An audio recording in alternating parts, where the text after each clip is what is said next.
रामपुर नामक गांव में मल्लू नाम का एक चोर अपने परिवार के साथ रहता था। जंगल से गुजरने वाले लोगों को रोककर लूटना उसका काम था।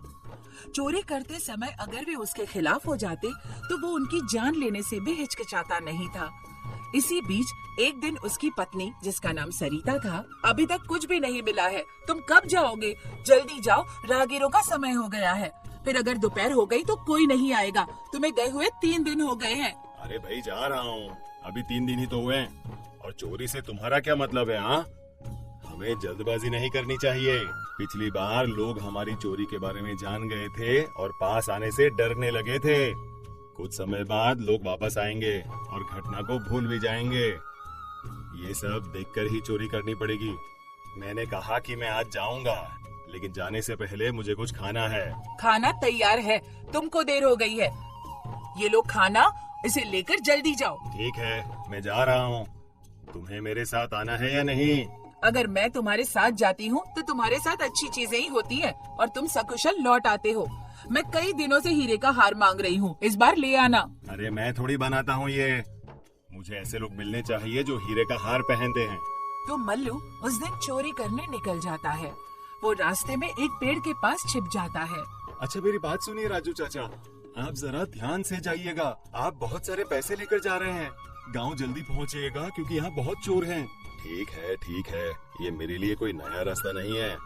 मैं अब तक कितनी बार आया और गया हूँ। ठीक है, चलो चलता हूँ। तुम ध्यान रखना। आप मुझे अपने साथ नहीं ले जाना चाहते, आप कैसे जाएंगे? मैंने सुना है कि 3 दिन पहले यमुनापुर के रास्ते में चोरी हो गई थी। ठीक है, ध्यान रखना। राजू चला जाता है और जंगल के रास्ते से अपनी यात्रा जारी रखता है। मल्लू, जो समय की प्रतीक्षा कर रहा था, राजू को आते देखकर उसे रास्ते में रोक लेता है। जो पैसे और कीमती सामान तुम्हारे पास है मुझे दे दो, नहीं तो तुम्हें अपनी जान गंवानी पड़ेगी। अरे नहीं, मुझे छोड़ दो, मेरे पास ज्यादा पैसे नहीं है। बताओ मेरे जैसे गरीब के पास क्या होगा? और ये बैग में क्या है? मुझे दो, मैं देखना चाहूंगा। इसमें कुछ नहीं है भाई, रास्ते में खाने के लिए कुछ खाना लेकर ही तो जा रहा हूँ और कुछ नहीं है मेरे पास। झूठ मत कहो, मैं उस बैग की बात कर रहा हूँ जो तुमने छिपा कर रखा है। मुझे वो बैग चाहिए, तुम्हारा खाना नहीं चाहिए। मुझे पैसे चाहिए जो तुमने छिपा के रखे हैं, समझे? मेरे पास कुछ भी नहीं है भैया, मैंने कहा ना, मुझे जाने दीजिए। तुम इतनी आसानी से नहीं मानोगे, पैसे दे दो वरना। मल्लू ने राजू से पैसों का बैग छीन लिया। अरे झूठ बोल रहे थे तुम। क्या बात है, बहुत पैसे हैं इस बैग में तो। और तुमने कहा कि गरीब आदमी हो। तुमने झूठ कहा इसलिए अब चाकू मारूंगा। अरे नहीं भाई, मेरी बात सुनो। मेरी बेटी की शादी के लिए पड़ोस के गांव से मैंने कर्ज लिया है। अगर ये पैसे नहीं ले गया तो मेरी बेटी की शादी रुक जाएगी। पैसे दे दो ना भाई। झूठ क्यों बोल रहे हो? बेटी की शादी की बात करोगे तो मैं तुम्हें यहाँ से जाने दूंगा। मेरे साथ ये सब नहीं चलेगा। चुपचाप यहाँ से चले जाओ वरना चाकू को कहूँ अपना काम करने को। मेरी बात सुनो भाई, ये पैसे मुझे दे दो, नहीं तो मेरा परिवार सड़क पर आ जाएगा। तुम आसानी से नहीं मानोगे, मैं समझ गया। तुम्हें अब चाकू से ही समझाना पड़ेगा। मल्लू चाकू निकालकर उसे डराता है। उसके डर से राजू पैसे के बारे में ज्यादा बोले बिना चला जाता है। मल्लू वापस मुड़ता है और घर चला जाता है। क्या मल्लू, तुम आज जंगल में गए थे क्या? लगता है आज बहुत पैसा मिला है। हाँ पिताजी, आज का दिन अच्छा है। एक ऐसा आदमी मिला जिसकी बेटी की शादी थी, उसके पैसे में ले आया। तुम लोगों को परेशान क्यों करते हो? किसी की बेटी की शादी के पैसे तुमने चुरा लिए, ये तो बुरी बात है। जब आपने मुझे ये शिक्षा दी थी तब क्या ये बुरी बात नहीं थी? जब आप चोरी करते हैं तो क्या आप दोषी महसूस नहीं करते? अब आए मुझे सबक सिखाने। जाइए अपना काम कीजिए। मुझे इस बात का पछतावा हुआ, इसीलिए तो ये काम बंद कर दिया। अब मैं चाहता हूँ कि तुम भी इस बाप वाले काम को बंद कर दो। तुम्हारे पास जो कुछ भी है उसे जमीन और खेत ले सकते हो। तुम इतने लालची क्यों हो? मुझे जो कहना था मैंने कह दिया, बाकी तुम्हारी मर्जी। ये सब बातें सुनने के लिए मेरे पास टाइम नहीं है, मैं जा रहा हूँ। अपने पिता से बात करके मल्लू अपने घर की ओर बढ़ता है। सुनो सरिता, इसे देखो, इसमें बहुत पैसे हैं। 1 सप्ताह के लिए फिर से जाने के लिए मत कहना। वो तो ठीक है, पर तुम्हारे पिताजी क्या कह रहे थे? क्या वो तुमसे पैसे मांग रहे थे? अरे नहीं, वो कह रहे थे कि मैं चोरी करना बंद कर दूं। उनके हिसाब से ये सब पाप है। उन्होंने भी तो अभी छोड़ा है। उन्होंने तब तक इसे किया जब तक उनसे हुआ। उनकी बात पर ध्यान मत दो। क्या तुम बच्चों के लिए कुछ लाए हो या खाली हाथ ही लौट आए हो? अरे लाया हो ना, देखो एक जोड़ी कपड़े और मिठाई का डिब्बा भी लाया हूँ। चलो उन्हें बुलाओ। हम यहाँ हैं पिताजी। मेरे लिए क्या लाए हैं? पिछली बार जो लाए थे ये उससे बहुत अच्छे हैं पिताजी। अच्छे होंगे ही ना, इसकी कीमत पिछली बार लाए हुए कपड़ों से दुगनी है। और ये देखो मिठाई का डिब्बा भी है, लो इसे। हाँ, ये मुझे बहुत पसंद है। पर इस बार जब आप जाओ तो मुझे भी ले चलना पिताजी। मैं भी साथ चलूंगा। नहीं बेटा, तुम्हें ये काम करने की जरूरत नहीं है। मैं नहीं चाहता कि तुम ऐसा कुछ करो। मल्लू वो दिन अपने परिवार के लोगों के साथ बहुत खुशी से बिताता है। एक हफ्ता बीतने के बाद मल्लू हमेशा की तरह चोरी करने निकल जाता है। आज मुझे किसी और रास्ते से जाना चाहिए। सुना है कि सैनिक वहाँ पर पहरा देने के लिए खड़े हैं। सुरेश की बेटी सुजाता उसी रास्ते से आ रही थी। जल्दी करो बेटा, 2 घंटा और चलेंगे तो गांव पहुंच जाएंगे। तुम नवविवाहित जोड़े हो और कोई घटना होने से पहले तुमको घर पहुंच जाना चाहिए। इस रास्ते पर चोर नहीं है पिताजी। हाँ जानता हूँ, ये पिछली बार वाला रास्ता नहीं है, ये दूसरा रास्ता है। जंगल को पार करने के बाद हम कुछ खाएंगे। मल्लू ने उन तीनों को आते देखा। लगता है इनकी अभी अभी शादी हुई है। गहने भी बहुत होंगे इनके पास।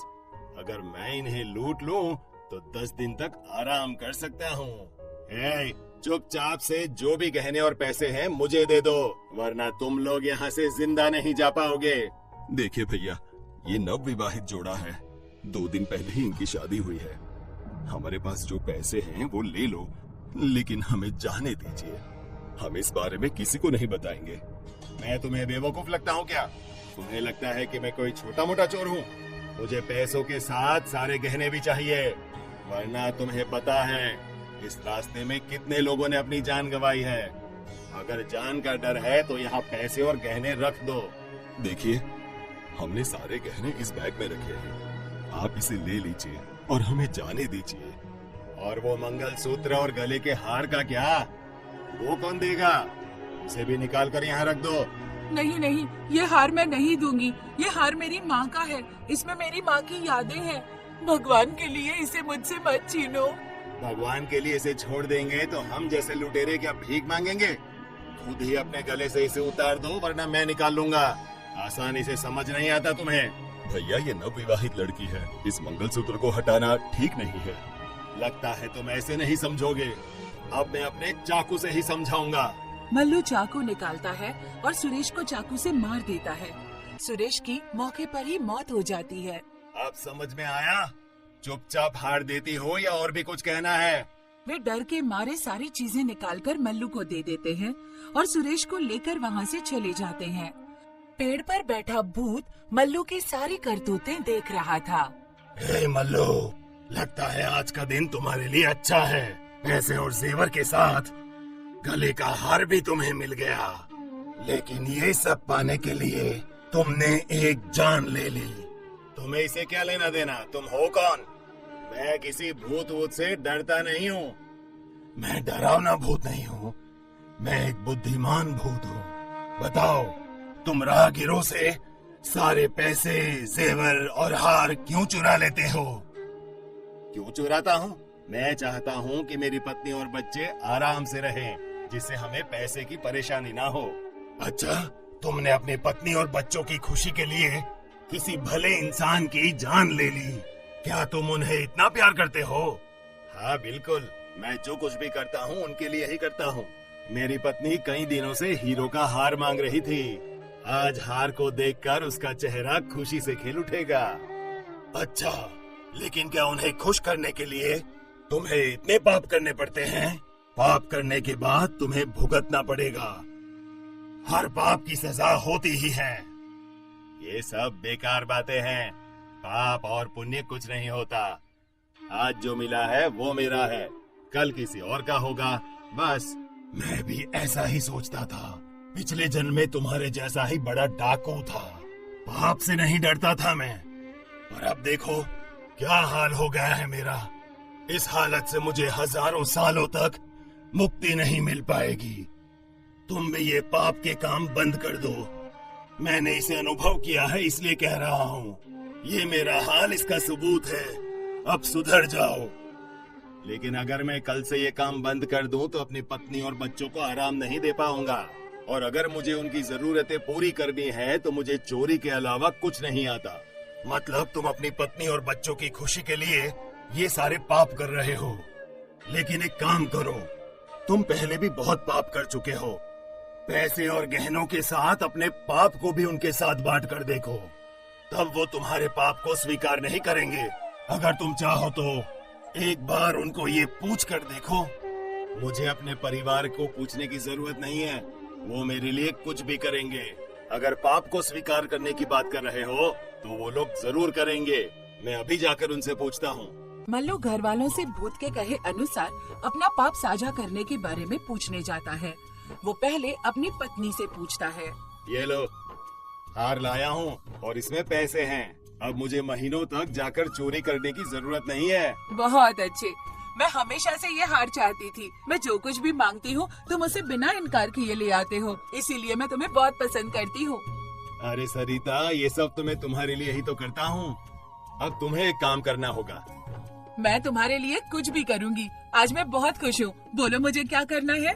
ये सब तुम्हारे लिए लाने के लिए मुझे बहुत पाप करना पड़ता है। मतलब आज मैंने एक आदमी की जान ले ली, तब जाकर तुम्हारे लिए हार ला पाया हूँ। मैंने बहुत पाप किए हैं। तो क्या अब तुम इन पापों को साझा करना चाहोगी? ये क्या कह रहे हो? हम जो कुछ भी मांगे उसे लाना आपकी जिम्मेदारी है। मुझे परवाह नहीं है कि तुमने इसे चुराया है या कड़ी मेहनत की है। सभी पाप तुमने किए हैं और उनमें से आधा पाप अब मेरे साथ साझा करना चाहते हो। ये नहीं हो सकता। मुझे वो पाप नहीं चाहिए। मैं नरक में नहीं जाऊंगी। क्या बात है माँ? पाप क्या होता है? पाप का मतलब है तुम्हारे पिता की चोरी और डकैती और दूसरे लोगों की मेहनत की कमाई लेना। हम डकैती को पाप कहते हैं। अगर तुम ये पाप करोगे तो नरक में जाओगे। नरक में बहुत कठोर सजा मिलती है। क्या मेरे पिता को मेरे पापों की सजा नरक में मिलेगी? हाँ बेटा, इसकी सजा मिलेगी। लेकिन क्या तुम अपने पिता के कुछ पापों को बांटोगे? मुझे नरक में सजा नहीं पानी माँ। मुझे भी ये पाप नहीं चाहिए। देखा तुमने, ना सिर्फ मैं, मेरे पेट से पैदा हुआ बच्चा भी तुम्हारे पाप को साझा करने के लिए तैयार नहीं। तुमने जो पाप किए हैं वो सिर्फ तुम्हारे होंगे। कोई भी उस पाप को साझा नहीं करेगा। क्या हम नहीं चाहते कि तुम कोई अच्छा काम करो? ये सुनकर मल्लू तुरंत भूत के पास वापस चला जाता है। आओ मल्लू, बहुत जल्दी वापस आ गए। क्या अपने सारे पापों का उन्हें हिस्सेदार बना दिया? मैं तुम्हारी बात समझ गया हूँ, पर वो मेरे पाप को साझा करने के लिए तैयार नहीं है। वो तो कह रहे हैं कि ये सब मेरी जिम्मेदारी है। मैंने तुमसे पहले ही कहा था, पाप को साझा करने के लिए कोई तैयार नहीं होता। पर इन पापों से तो मुझे कभी मुक्ति नहीं मिल पाएगी। अब तुम ही कोई रास्ता बताओ। तुम्हें ये सारे काम छोड़ने पड़ेंगे। तुम्हारे पास जो कुछ भी है उनसे अच्छे काम करने की कोशिश करो। धीरे धीरे तुम्हारे पाप कम हो जाएंगे। ठीक है, मेरी आंखें खोलने के लिए तुम्हारा शुक्रिया। उस दिन के बाद से मल्लू को इस सच्चाई का एहसास हुआ कि जिसने पाप किए हैं उसे भुगतना भी होगा और अपना शेष जीवन जितना हो सके अच्छे कामों में बिताने लगा।